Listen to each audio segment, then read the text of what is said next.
Oh, there you are. Welcome back. Let's very quickly go through the traffic for this morning, but not before we say good morning to Mama V. Owusu Abwaji. Good morning. Good morning. I love your little brooch there. Thank you. There's something going on there. Well, listen, let's have a look quickly at what's happening out there on these streets. And we'll start off with Ring Road Central, looking, well, at least in one direction, looking rather calm. But of course, once the lights go green, you can see quite a bit of volume starting to build up on this all-important road leading from the west to the east. Okay, so Harbour Road, motorway roundabout, Tema is our next stop. And, well, this is how it's looking today. It's quickly buffering, updating, and, the usual spots are building up traffic as usual. Listen, get to this place as quickly as you can today, so you can make it to work on time. All right, Bypass Road at Airport City in Accra is the next place we want to look at. And, well, this morning, if it permits, we will show you how cars are running to and from the city, especially going past the airport shell. I think we have a bit of a problem there. Forgive us for that. But perhaps Oxford Street in Usu might work. No. I think we've got a general difficulty. Okay, Tetekwashi Interchange in Accra is another place where I'm hoping we can bring you an update of how the streets are looking. But I've got to say that's not looking very hopeful. We beg your indulgence. It doesn't seem to be working today. Gifford Road, maybe our last chance. Let's see if that yields any results. Now, Gifford Road at this time of the morning is usually rather quiet, running past Elwak, and there you go. Today is no exception. It's yet to start building up as you would normally have it. So there you go. Run through it quickly if you can get to work. And of course, this is all thanks to traffic.com.gh. You can check them out whenever you need to make a trip. Ah, there you go. Right, this is a good time to delve into these papers. And quite a few of them today, aren't there? Yeah, I'm looking at this NPP NDC first meeting, the initial one, and there are pictures that I'm looking at in the Daily Graphic newspaper. Getting all my attention this morning. There's one on the front page, and there's one on page 3. Greetings and smiles, and I hope that going forward we will get that all through, and it won't just be the pictures and the smiles for the cameras. Okay, on to the newspapers. I've got the weather report as well. When we can, we'll bring it to you before we finish the newspapers. It's interesting, you have to be cautious before you leave home.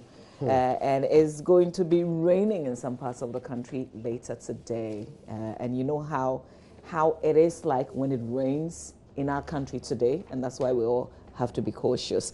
But let's do the newspapers. Daily Graphic newspaper, front page, Ghana Gas connects pipeline to Aboase Power Enclave. Stakeholders kick against public utilities bill. Ministry says reactions are premature. But this is what I've been talking about towards disbanding vigilante groups. NPP, NDC finally meet. And the picture on the front page of the paper is that of the chairman of the NPP and that of the NDC, and then the national organizer of the NPP, Samuel Uku. You see that, if it is possible, on the screens. Back page, Parliament approves loan for military housing projects. Policeman, 3 others jailed, 70 years for robbery. Center spread. Oil to drive Ghana's 2019 economic growth, says World Bank. GES, Millennium Alliance, signs memorandum of understanding to scale up digitized system for schools monitoring. That's what's in the center spread of the paper. Let's move on to the Finder newspaper front page. 200,000 houses, 100,000 for teachers and students. It will create 3,000 new jobs. Details right there in the Finder. Vigilantism is inimical to Ghana. NPP and NDC agree. KMA executes 133 development projects. Stop politicians from sponsoring students' elections. One Ghana movement says. The Observer newspaper front page. NPP, NDC sign pacts over disbandment of vigilante. Government secures grand breakthrough as 100,000 fresh affordable homes for teachers and students coming. #1 breaks silence after release from Dubai jail. MTN commissions 740,000 Ghana cedis palm oil factory at Jaso. And Menchia North MP tax local government ministry to ensure one home, one bin policy is legislated. Okay, let me do the last two and then Kojo will come in. Let's do the Daily Statesman newspaper front page. NPP and NDC must make the vigilante talks work. Gridco under attack again. Security chief threatens to shoot saboteurs on site. MPs agree $100 million for military housing. Chinese-backed facility to build world-class homes for troops. And let's finish off with the Independence.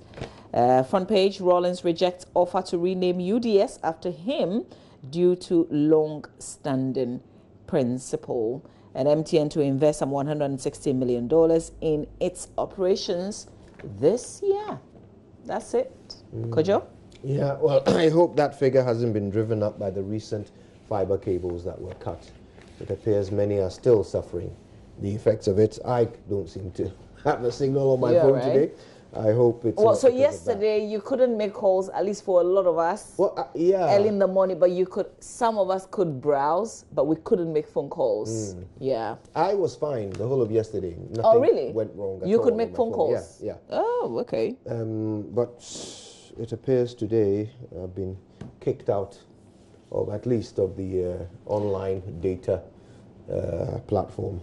So okay. So is this something to be expected? Is it because of what happened yesterday? I'm trying to get the explanation that I got when I asked. And when I do, I will. Okay, here we go. So what I got was we had a fiber cut this morning, hence the challenge. As a fiber cut, I don't expect that there will be fiber cuts every morning. Well, unless they haven't yet fixed it.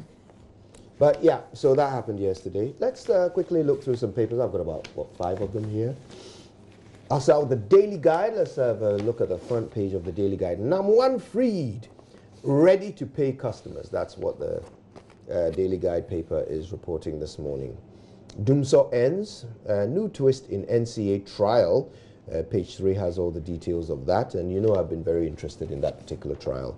So we'll have a look at that later. We'll shoot to kill saboteurs. That's the head of security for, I believe, Gridco, saying that. Peace Council meets NPP and NDC. 100,000 more houses for teachers and students, also on the front page. Back page of the Daily Guide. Mamedia gears up for Easter walk. Chelsea fans beg for Hazard to stay. Minister inspects youth training centre, and Bogoso hosts MTN Golf. That's the back page. Daily Dispatch real quick. Rawlings declines renaming of UDS after him. On Pesa. Ghana's consul in Dubai on #1 winning his case. #1 will settle men's gold customers soon.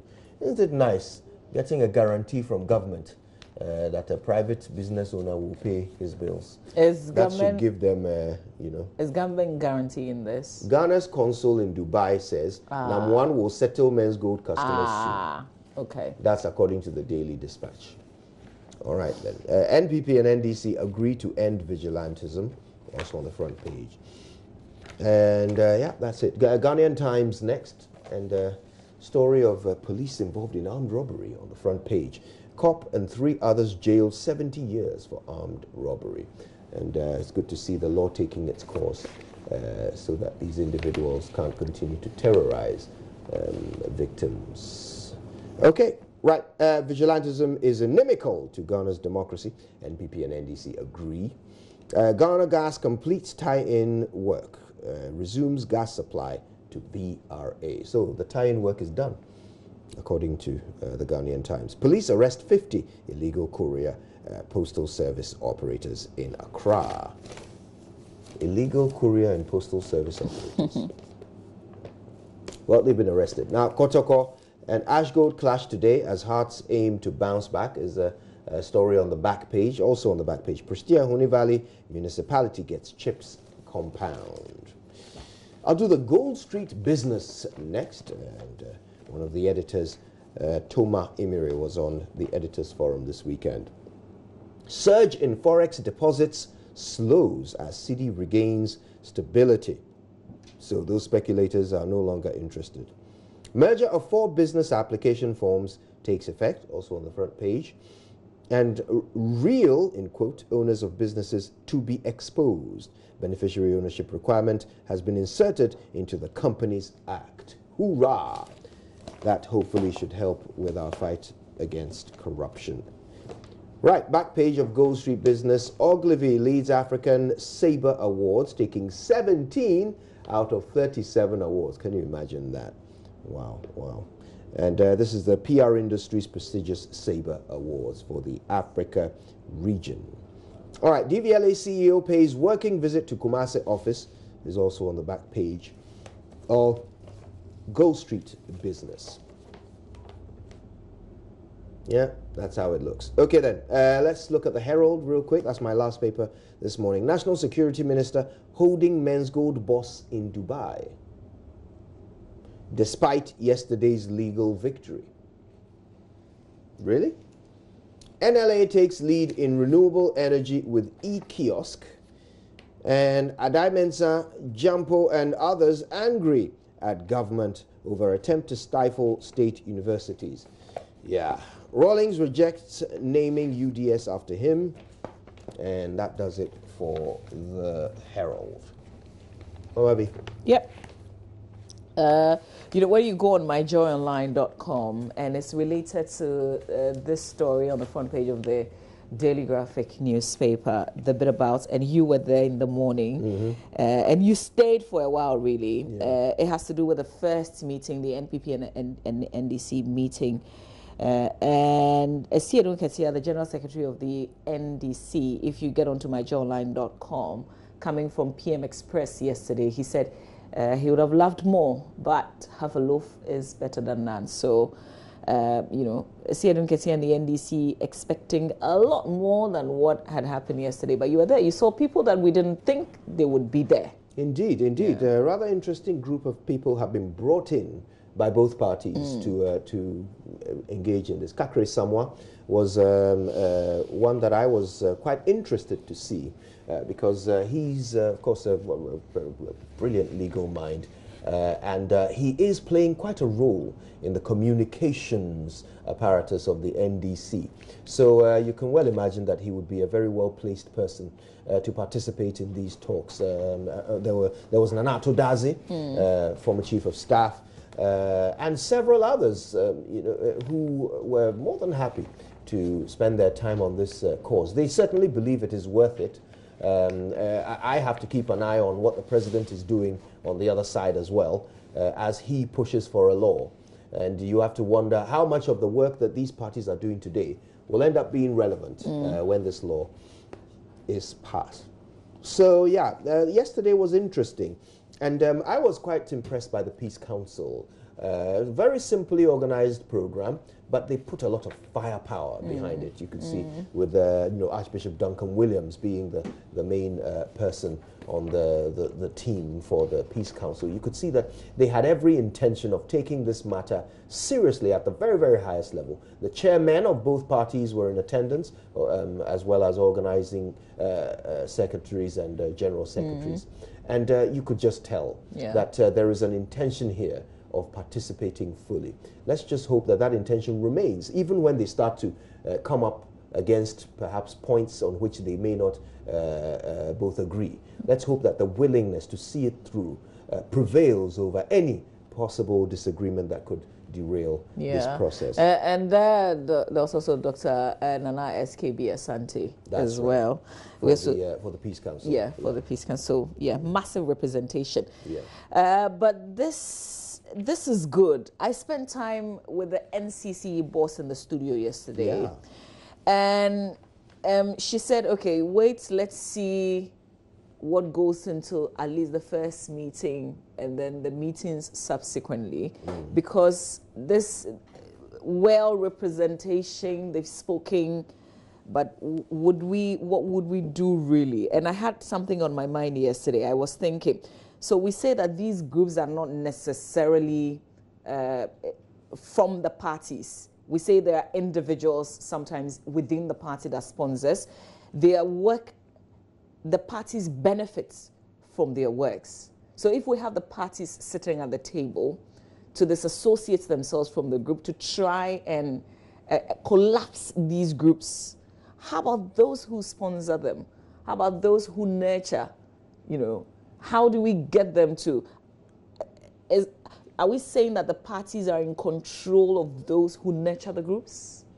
Well, the question is, these people who are nurturing the groups, what's their reason for it? Is it just because they like to have men following them, or is it because they like to have power in the party? You see, because that their rationale or their motivation, and by the way, this is you can see from their communique that they are definitely seeking to tackle the individuals who finance the groups as well.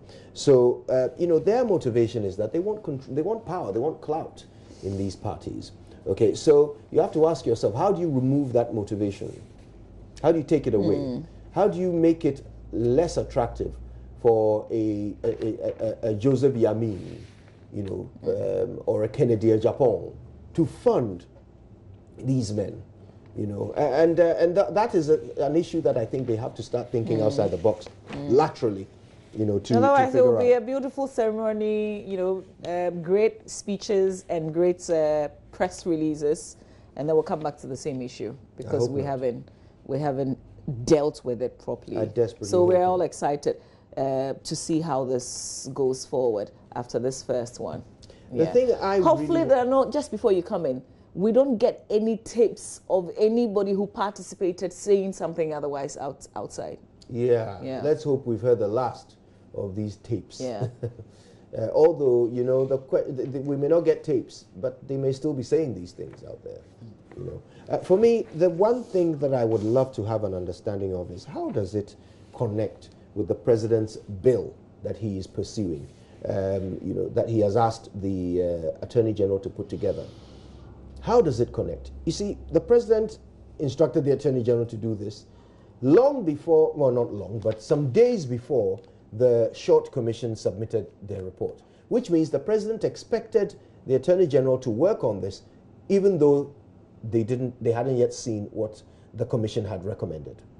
All right, so did he really expect the commission's findings to have any bearing on the law? If he did, why did he instruct for the bill to be drafted before the commission's findings were submitted to him? And of course, this was all before the parties met. In fact, he wrote to the NDC telling them, deal with the NPP, because as for me, I'm going to pass a law. You know, so you have to ask yourself, is there still a point to what these parties are doing? I mean, I hope there is, because it is clear that we need all stakeholders to be involved in this. And you don't want these people to get up, go and sit at this hotel for, you know, hours on end, or a number of days, seeking to solve this problem when the president doesn't actually care whether they can solve it or not. You know, so I'm hoping that there is some joined up, you know, there's some connection between what's happening there and what's happening at the Attorney General's office. I want to believe so, because if this is still in the draft stage, then we still can put things in there, But right? did we not hear, or did somebody not say here, that there is an expectation of this bill to be, you know, discussed at Cabinet on Thursday? Okay. All right. That's that shifts the. I'm not sure. Okay. All right. Well, let's verify. Let's see if we can verify. I really actually don't even know what to say right now. Yeah. We'll maybe we should do other stories that will help. And then when we have more concrete information about what's going to happen on Thursday, whether this bill is ready or not, then we can discuss it fully. You want to talk about NAM1? Yeah, let's talk about NAM1. Everybody else seems to be. the information coming is, maybe you should read what you have. Then, because you remember the committee that we formed and we sent to Dubai. Yeah. We were expecting, at least I was expecting that they would be giving us, they would be feeding us with the information so that we know exactly where we are with this issue. But now we are having to go to Instagram, social media, and looking at what is being posted. Well, I don't know if it's our fault. as the media, have we actually sought to speak to the people who went there or the people who sent them? You know, maybe we should do that. Well, at least when they went there, they came back and issued a statement, right? Yeah, but that's because we were asking questions at the time. Okay, so we stopped asking. So well, when he was released or not, they didn't tell us. Yep. All right, so we need to get something official, I guess, is what Mama V is saying. But the owner of Men's Gold Ghana Limited, Nana Appiah Mensah, aka Nam1, has reportedly been set free by a court in Dubai, UAE. That is how the Daily Guide starts its story on this matter. This was after he won a case of fraud brought against him by Horizon Royal Diamonds in purported $51 million gold deal. Now, I've listened to an interview with Mr. Joseph Dindio Pemka, who is the Deputy Attorney General and Minister of Justice. He was a member of the delegation that went to Dubai. And he was talking about how when he went to Dubai, he actually met with Nam1. Nam1 called him to one side and sort of told him the details of his case. And Mr. Pemka came to the conclusion that, you know, unless the facts are challenged, Nam1 will win the case because it doesn't appear that he's in any way involved with the fraud that is alleged to have happened. And so Mr. Pemka was saying that, well, this is pretty much his prediction that has come to pass. But the issue of his case in Ghana is the one that I'm not yet sure where we stand. So these individuals, these Ghanaians who have invested with his company have made a complaint to the police that they believe he has duped them in a Ponzi scheme. So how is that to be resolved? Will he come to Ghana now and then face a court case? Or will the case go away if he pays everybody? I have no Does he have the money idea to pay everybody? If he did, if he does have the money to pay everybody, should he not have done that before he went to Dubai? Or he went to Dubai to get that money to come and pay everybody? If he did, then that would mean that his business was not generating the money to pay these people. He had to go and get it from another investment to come and pay them. Why is that? You know, so we still have a lot of things that we would love. There's also the bit about his assets being sold. Have they been sold? I don't know. Well, they were seized. I have no idea. They were seized, but I don't know if they were sold. The bit about his sister and the wife being pursued. Yes. We don't know where warrant was issued for their arrest. We don't know where that. Were You went arrested? to the CID press briefing. I missed the bit about Nam1. Was there an update? The update they had was that he's still in custody at the time. That you know, he was rearrested based on the Interpol alert. That's all. Yeah, that's it. So to be fair, even now that he has won that case, should he not still be under arrest? Well, supposedly, because we don't know whether he's won it or not. Yeah, we haven't heard officially. Yeah, I mean, it's just as report says. But assuming that it's factual, should he not still be under arrest? Because the Interpol alert must still be in effect, shouldn't it? Or will they simply let him go? So, you know, yeah, we need someone to officially brief us on what's happening. Yeah, because we're asking lots of questions. Yeah. Meanwhile, the Herald newspaper thinks that the National Security Minister is holding the Men's Gold boss in Dubai. Yeah. Ayo. Yeah, interesting. Yes, we need to know more. We need to get an official we do. explanation of what... The whole idea of the delegation being sent to Dubai was so we could be properly updated, like we would know what is happening with him because he's an interested person because of all the people who have been demonstrating back home in Ghana, in several parts of the country, because they have their savings with him, their investments with his company. And so I thought that we were supposed to be getting periodic updates so that we're not just asking questions, but we know what is happening. Well, the last update was last week from the CID boss. Yeah. Yeah, so, yeah, we do need one now. We will try and make some calls and share what we get with you today, at least. Yeah. Right, what else is in these papers? I noticed that there's a new twist in the NCA trial. I haven't read it yet. Okay. But it's a short, well, the intro is quite short. It says, details have emerged that Nana Owusu Ensor, a former chairman of the Finance Subcommittee of the Board of the National Communications Authority, was not aware of plans to purchase a cybersecurity system for the National Security Council Secretariat to tackle terrorism. This is interesting. So Nana Usu-Ensor is one of the defendants in this matter. According to the case investigator, Chief Inspector Michael Nkrumah, Nana Ensor, who is on trial with the former NCA board chairman and 3 others, consistently maintained that he only got to know about the payment of $4 million to Infralox Development Limited, the reseller of the equipment, after the deal had been concluded. So that's the point here. It's not that he's not guilty of, taking money or whatever. That is yet to be proven. But he is saying that he wasn't aware of the deal to go and buy the things, which is something that ought to have been approved by his committee if any such deal was to go ahead. His committee should have approved it. So his committee wasn't involved in the decision making, but according to the prosecution, he was involved in the sharing of the cash afterwards. That's interesting. Chief Inspector Nkrumah told the court that Nana Ensor said he never took part in any meetings at NCA on the purchase of these controversial pieces of equipment. And yeah. This case still continues. Yeah. All right.